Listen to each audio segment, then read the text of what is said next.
Hi guys, this is Squishy Bee.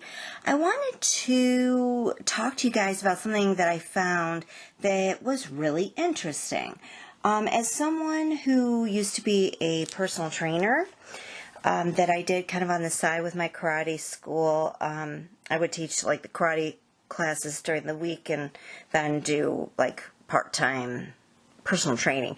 So I have kind of been very interested always in obesity and health, and I came across something that I am just kind of flabbergasted by, and I thought maybe you might find interesting. So I thought maybe we could kind of talk about it together. So I came across this article that says that as the American people got fatter, so did marmosets, vervet monkeys, and mice. The problem may be bigger than any of us. So let's take a look at this article. I'm going to go over a couple of different ones, and this is not the entire article, but I'm taking just a few chunks of it that I think apply to a theory I might have. So it goes on to say that for the first time in human history, overweight people outnumber the underfed, and obesity is widespread in wealthy and poor nations alike.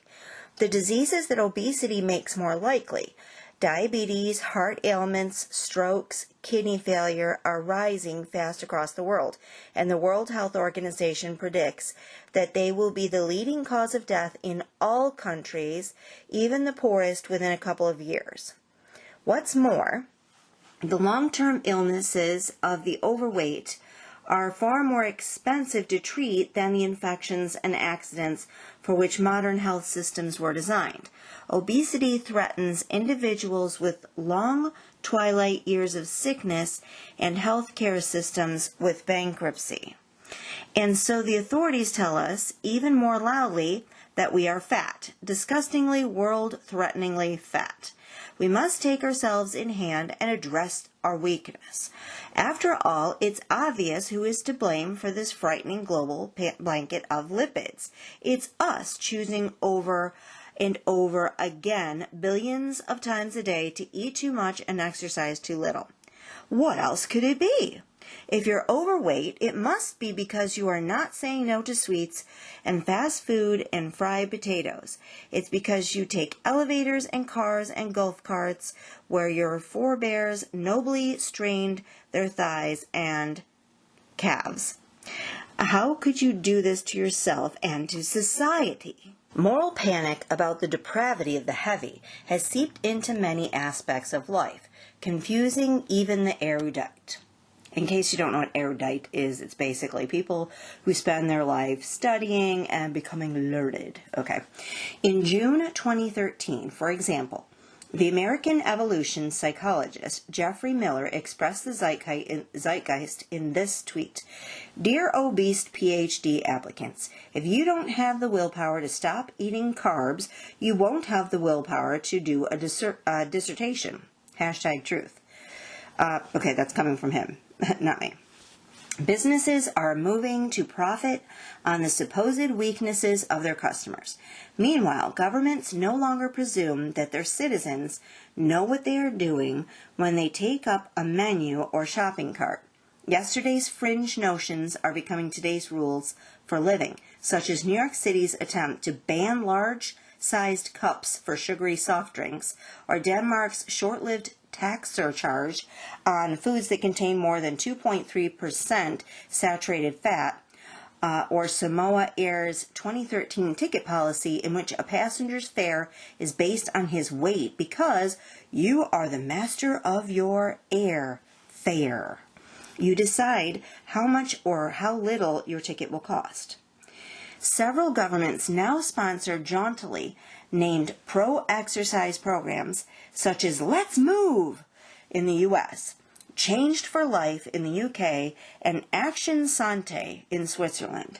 Less chummy approaches are spreading, too. Since 2008, Japanese law requires companies to measure and report the waist circumference of all employees between the age of 40 and 74 so that, among other things, anyone over the recommended girth can receive an email of admonition and advice. Oh my gosh, can you imagine them measuring your waist at work and then, sending you an email to chew you out if you're too fat? Crazy! Hand in glove with the authorities that promote self-scrutiny are the businesses that sell it in the form of weight loss foods, medicines, services, surgeries, and new technologies. This is something I can tell you as someone who worked in the field. None of these things work. Everybody wants some sort of magical fix for weight loss, but it's really just a lot of scams out there trying to make money off of you. And what really comes down to the best method is really a natural change in your thought process and common sense. It's not something that you have to spend all this money on these expensive programs and stuff. And these pills, not only do they not work, but can often cause really serious health problems. Especially with these young girls, teenage girls that are under so much pressure to lose weight, and they get taking these, things that are basically speed that you buy anywhere in a pharmacy, and often they take more than they're even supposed to take, and it can cause all kinds of heart problems and stuff. So stay away from that stuff. Just look at this Illuminati card. From the Illuminati card game. They're openly telling you to your face that they're scamming people, making money off of people, and that it doesn't work. So anyway, as I was saying, a Hong Kong company named Happalabs offers an electronic fork that tracks how many bites you take per minute in order to prevent hasty eating. Shovel food in too fast and it vibrates to alert you. A report by the consulting firm McKinsey & Company predicted in May 2012 that health and wellness would soon become a $1 trillion global industry. Obesity is expensive in terms of healthcare costs, it said before adding with a chuckle, dealing with it is also a big fat market.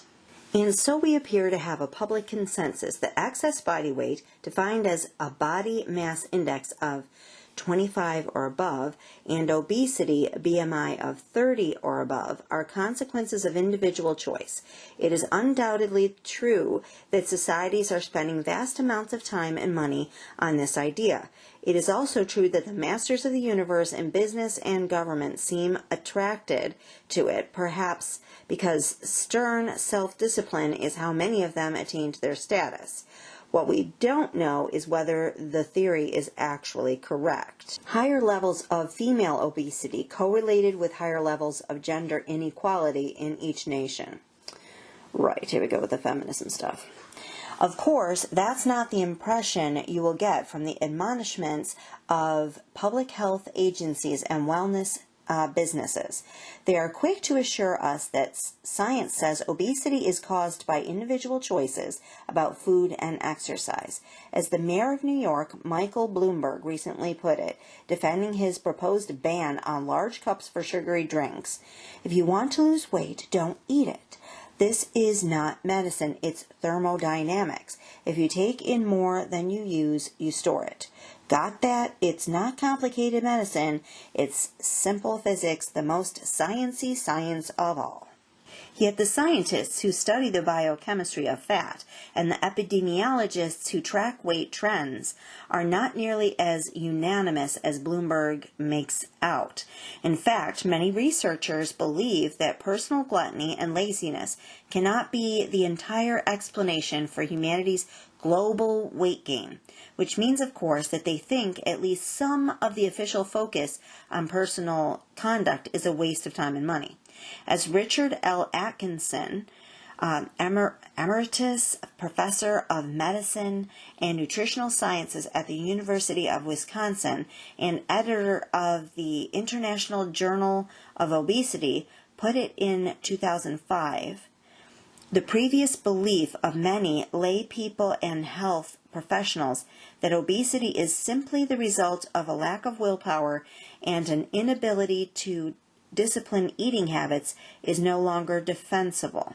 Consider, for example, this troublesome fact reported in 2010 by the biostatistician David B. Allison and his co-authors at the University of Alabama in Birmingham. Over the past 20 years or more, as the American people were getting fatter, so were America's marmosets. Look at these dudes. They're just this huge, giant, chubby ball. So cute. But, I mean, this is definitely not normal. As were laboratory macaques,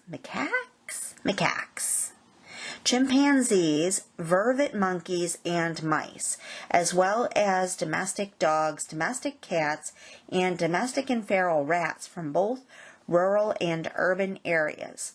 In fact, the researchers examined records on those 8 species and found that average weight for every one had increased. The marmosets gained an average of 9% per decade. Lab mice gained about 11% per decade.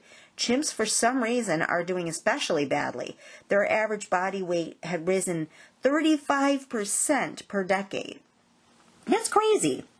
Allison, who had been hearing about an unexplained rise in the average weight of even lab animals, was nonetheless surprised by the consistency across so many species.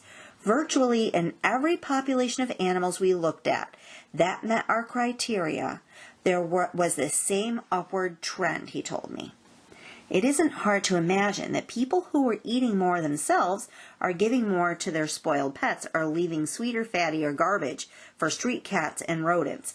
But such results don't explain why the weight gain is also occurring in species that human beings don't pamper, such as animals in labs whose diets are strictly controlled.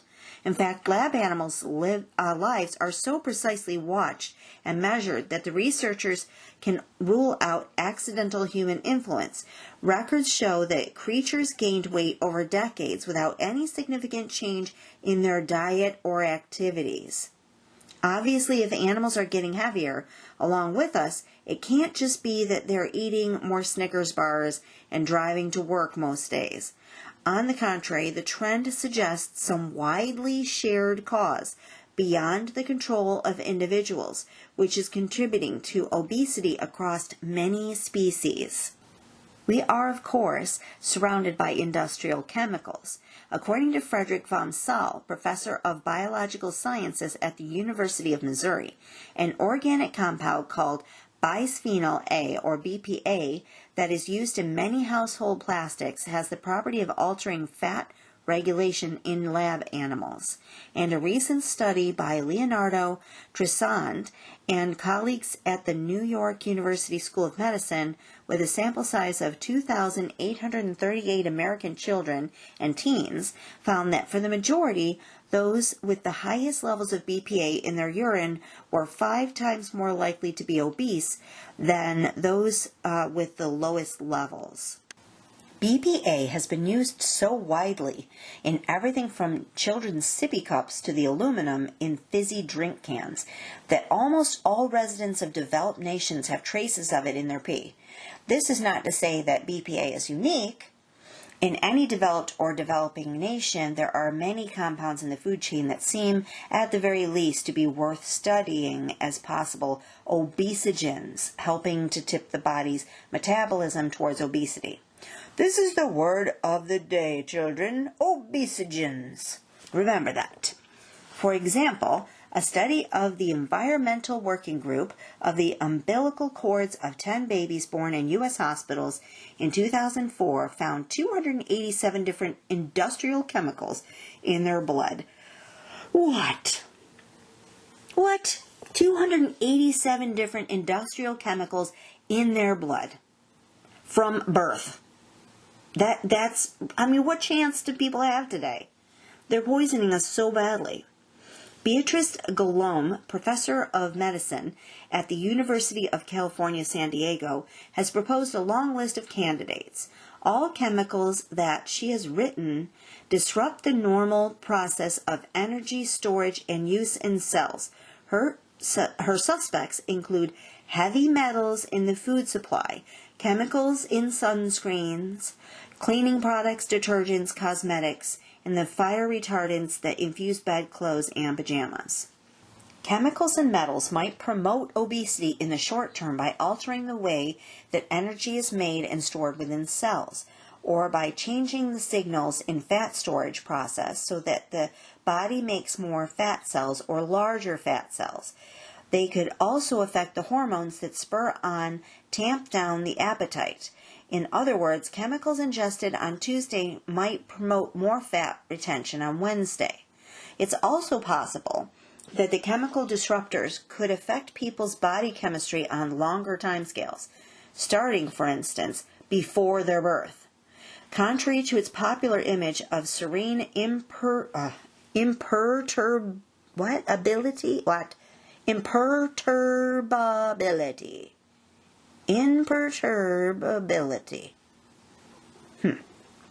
Say that 10 times fast. A developing fetus is in fact acutely sensitive to the environment into which it will be born, and a key source of information about that environment is the nutrition it gets via the umbilical cord. As David J.P. Barker, professor of clinical epidemiology of the University of Southampton, noted some 20 years ago, where mothers have gone hungry, their offspring are at a greater risk of obesity. That seems reverse. The prenatal environment, Barker argued, tunes the children's metabolism for a life of scarcity, preparing them to store fat whenever they can to get them through periods of want. If those spells of scarcity never materialize, the child's proneness to fat storage ceases to be an advantage. Okay, that makes sense. The 40,000 babies gestated during Holland's hunger winter of 1944 to 1945 grew up to have more obesity, more diabetes, and more heart trouble than their compatriots who developed without the influence of war-induced starvation. Okay, so why am I specifically picking on aluminum? Where have you heard of another source of aluminum that they don't want you to know about? It's chemtrails.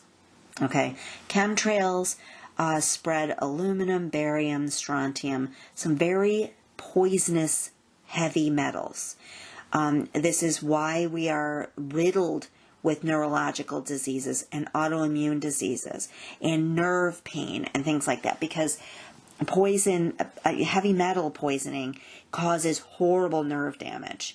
Okay, this is why people are just in horrible neuralgias and things where they're, they have the pins and needles and burning pain and stuff in their feet and hands and stuff. This is like an epidemic that nobody talks about.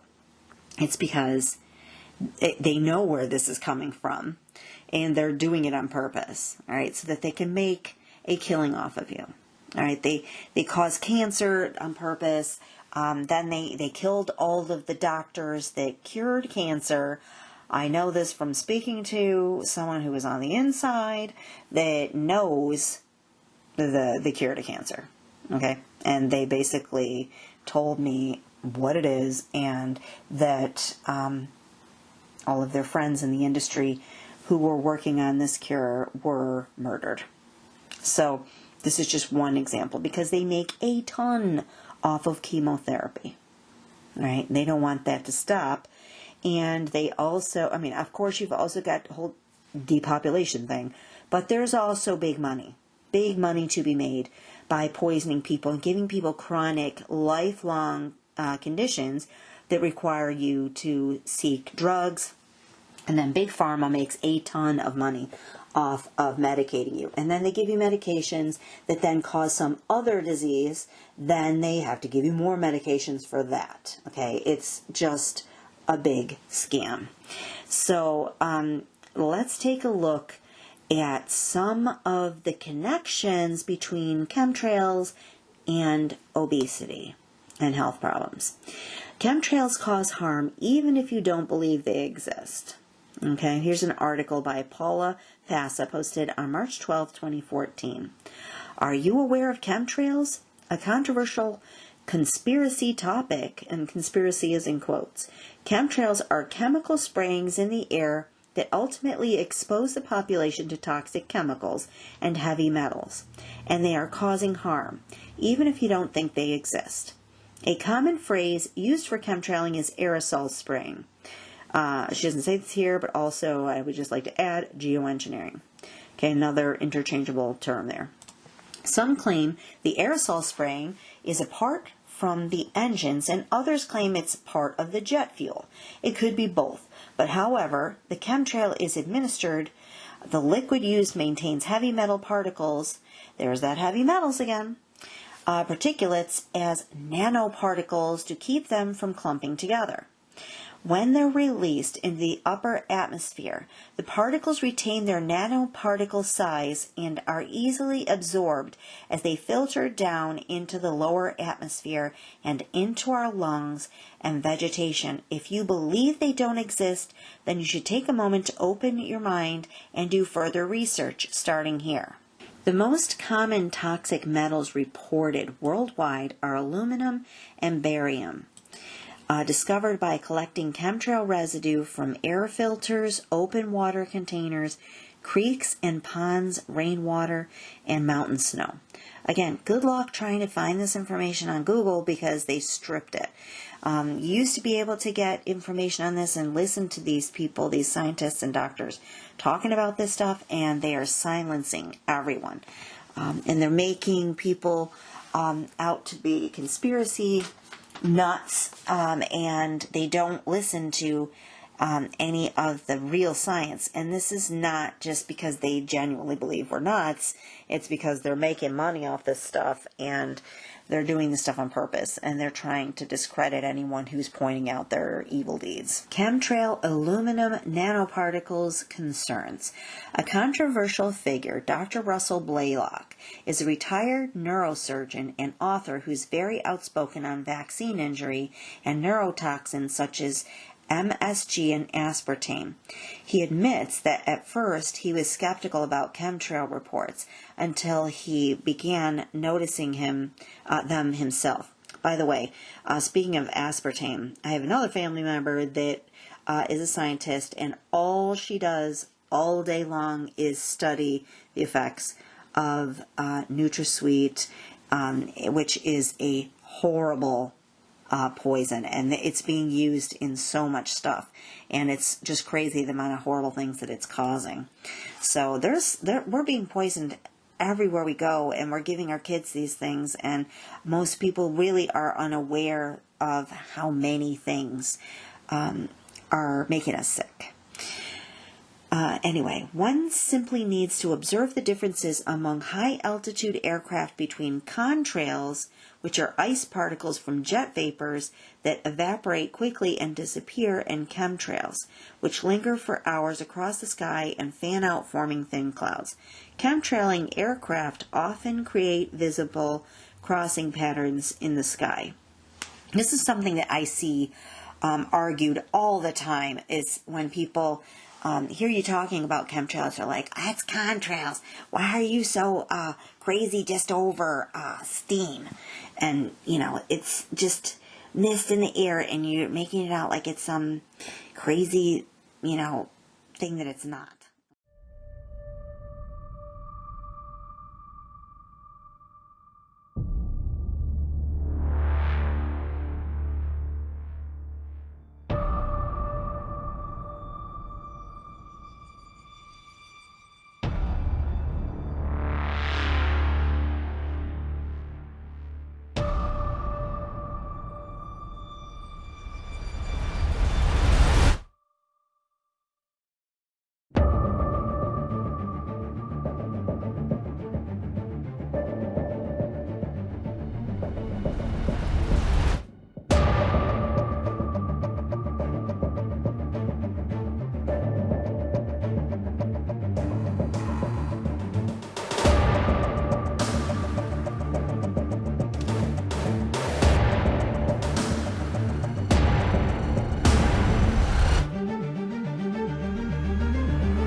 How dare you? Come to your own conclusions. Don't just push it off as conspiracy. Research it and read it. I can't stand when people are just like, oh, well, I don't believe that. Well, they won't look at any of the evidence. My mom is like this. Just the other day, I was talking to her about, voting for, Biden is voting for aborting babies all the way up to birth. And she's like, well, I don't believe that happens. And I'm like, are you kidding me? They just celebrated this in our state. Cuomo just lit up the buildings pink to celebrate that they put this through, and had this evil smile on his face as he's making these things legal. But you can show these people anything, all the evidence you want, and they won't believe because Satan has blinded these people. And it's just very frustrating to watch. But you can only do so much, and then that's just, they're going to believe what they want to believe. And this is a big theme in the Bible where God talks about people not believing the truth and not being lovers of the truth. And, so those are the people that end up finding out the hard way, the truth. So, anyway, Dr. Blaylock explains how nanoparticles can enter the brain and spinal cord quickly through the lungs and nostrils, and that nanoparticles are much more inflammatory to tissue than other forms of environmental aluminum. He sees a connection of chemtrails beginning from around 1990 and their aluminum deposits to the rise of neurodegenerative diseases, especially among young people. He's talking about Alzheimer's, Parkinson's, and Lou Gehrig's disease, not autism spectrum disorders, which from vaccines, which Dr. Blaylock has also covered extensively. Dr. Blaylock has also expressed concerns over the saturation of plant, crop life, and water with aluminum nanoparticles. He thinks chemtrailing must be curbed before it's too late to minimize the threat of constant aluminum toxicity surrounding us. I thought this might be a really good time to show you some footage from a couple people that took some video of these particles coming down. And they are so distinct that it almost looks like snow, but it wasn't snowing.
Many realize that aluminum causes neurological damage unless our immune systems can quickly react, or if we are able to eliminate the aluminum toxins quickly.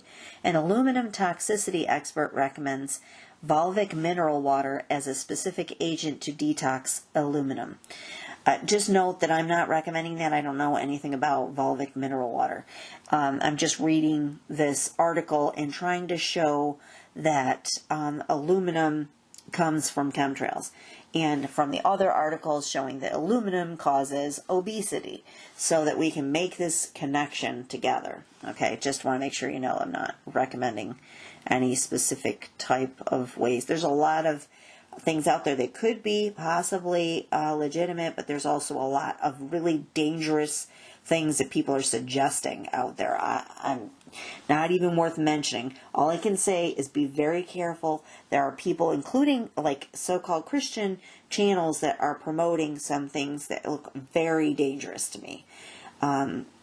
So just please research carefully before taking these things. Just because someone's a Christian does not necessarily mean that they are recommending things that are safe. Okay, they may just be ignorant on the topic themselves, and are just trying. A lot of Christians, unfortunately, are more interested in making money than watching out for people's safety, or just preaching the message. Get out there and preach the message. You don't have to be constantly selling stuff. There's some channels that drive me nuts where you're like 8-10 minutes in, and they're still talking about selling stuff before they even get started on the topic that they, that the title of the video is about. Very frustrating. So anyway, barium's function in chemtrails. According to international reports, barium and cadmium are the most commonly reported chemtrail deposits. And what if our immune systems are suppressed? That may be the barium salt's purpose in chemtrails. Besides irritating lungs and causing serious heart problems or digestive issues from drinking barium-contaminated water, barium can directly diminish the immune system. Again, this is why there are so many immune diseases that are plaguing the world right now. Okay, I can speak from experience because I am just riddled with autoimmune stuff. And so everybody that I talk to has some type of autoimmune disease. It's getting ridiculous, and it's a big industry financially. Okay, they're making a ton of money off of that. Laboratory findings have concluded that barium interferes with our body's activation of T cells, which are the attack cells against pathogenic microbes. If not directly involved with destroying pathogens, T cells support other immune functions, including the destruction of cancer cells. Okay, that's what I really wanted to get out of that other article. And but I want to focus on one particular chemical and show you what I'm kind of mulling over in my mind about this. We know, and the other people in this other article were discussing how we can get poisons from all kinds of things that we're being bombarded with all day. Most people know that you're not supposed to microwave things in plastic because the poisons come out of the plastic and into your food. People are familiar generally with Teflon and how the Teflon coated pans can peel off and get into your food and poison you. And then just various things that we eat and drink out of. On top of the things that pesticides that are being used to spray stuff are obviously very bad for us. But this one particular heavy metal I wanted to dig a little bit deeper into. So first, let's look at this other article that mentions a few interesting things about this. Aluminum food additives cause obesity by Sal on July 19th, 2013. Aluminum is ubiquitous in modern life.